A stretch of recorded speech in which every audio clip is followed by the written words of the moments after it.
Hi everyone, I'm Sam. I am somewhat of a Zelda newbie. I only played most of the games last year in 2020, so I thought I would rank the Zelda games personally for me from a newbie's perspective, so not a lot of nostalgia.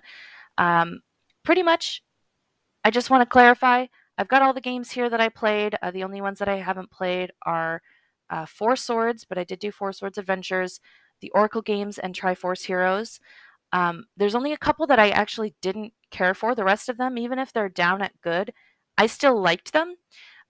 It's just that I loved some of the other ones more. So I'll just run through and put them where I feel here. So Legend of Zelda, the original, I feel bad. I have to put it at good, not because there's anything wrong with the game, just what came after it was so amazing. I think it was a great start to the series, but you know, it it's on the NES. They were pretty limited there, and it's good. It's definitely good, and it's fun, and I've played through it a couple times. But things that came after it were pretty stellar. So, got to put it at good. Um, Zelda 2, very cliche, but I hated Zelda 2. I'm very sorry. I know it's got some good fans, but it just wasn't fun for me. It's the only one of these that I did not finish.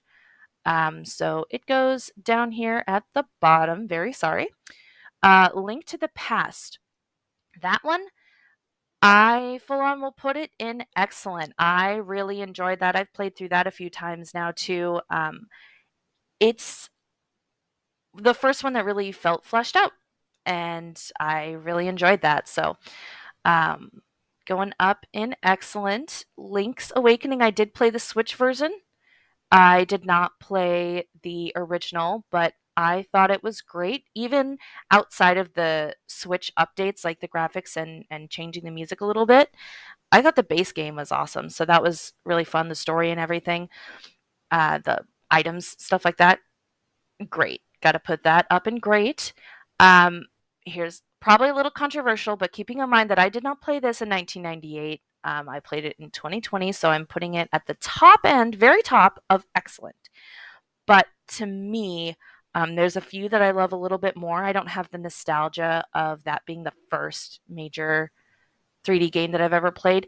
It was, that's not saying it wasn't incredible. I loved Ocarina of Time. I've now played it a couple of times. I played back through it, and the puzzles, the items, just the whole story going back and forth in time, really, really fun and enthralling. And it felt like the first epic adventure of the series. So definitely top end of excellent. Nothing, I think there's going to be a couple in Elite, a few in Elite, but I don't think anything else can top it in excellent.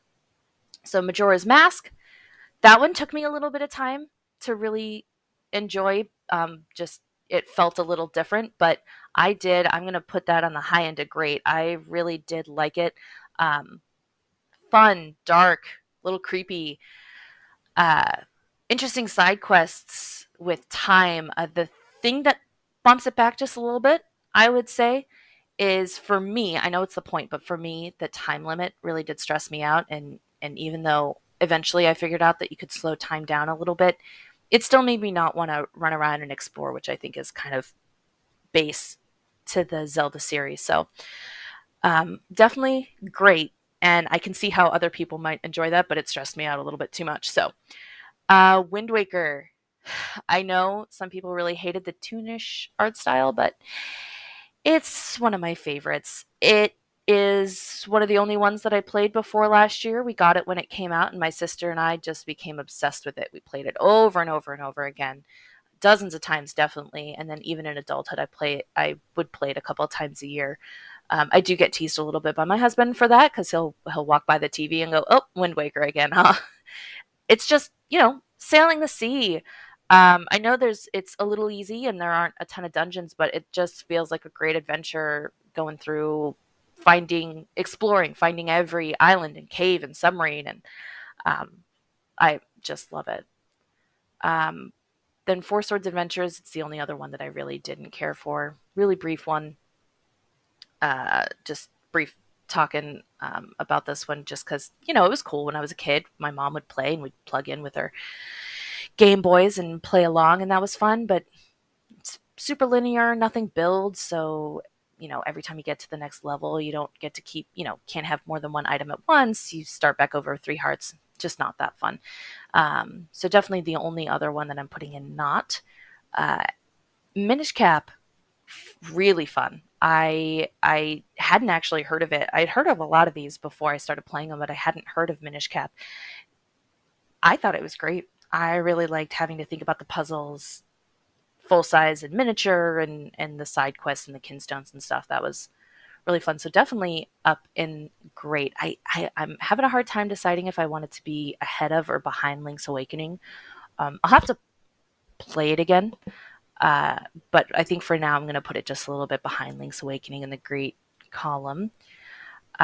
Twilight Princess is another one I feel like I have to replay to see if I like it a little bit more, because for now it seems like a kind of thing that I would really love. It's kind of dark and creepy and pretty and stuff, but right now I'm just putting it at in excellent, still great. I still liked, I loved Midna, loved she, cool, funny, um, probably the best companion, one of the best characters in the whole series. But for right now, it just goes. It's still excellent, just a little bit behind A Link to the Past. I'm not quite sure why it just didn't get me like some of the other ones did. So I'll have to replay and try it again because I feel like I could love it a lot more. Next to Phantom Hourglass, Spirit Tracks, good, pretty good. Um, I think I like Spirit Tracks a little bit more because it didn't have the Temple of the Ocean King. I don't mind the concept of Temple of the Ocean King, but it's just too repetitive. I like Spirit Tracks. I love the overworld theme so much. I really liked being able to use Phantom Zelda. Um, so I think, Spirit Tracks a little bit higher than Phantom Hourglass within the good column. Uh, so now on to Skyward Sword. I know this is controversial, but the motion controls actually worked well for me, even on the original. I actually waited to do this um, ranking to see if the remake would change my ranking of it at all, and it actually did. I think it might be my favorite. It already would have been up. It probably would have been my third before the remake. Just I love the story and the music and the characters. It's not my absolute favorite Link, but it's my favorite Link and Zelda relationship. No spoilers, but the end with Zelda and Impa, I I've never been able to get through that without at least tearing up a little bit. Soaring in the skies feels like sailing, feels as much of an adventure. Oh, the dungeons, like Sand Ship minus the Tantalus battle, which is not that cool. Um, Ancient Cistern with Coloctus, which is that cool, and the Sky Keep, like just those are some A+ dungeons. So that one probably might be my favorite, and it might be on a high because I only finished it the other day, but I'm still putting it there. A Link Between Worlds, uh, I really did enjoy it. I did have fun with it. It definitely feels like a good spiritual successor to Link to the Past.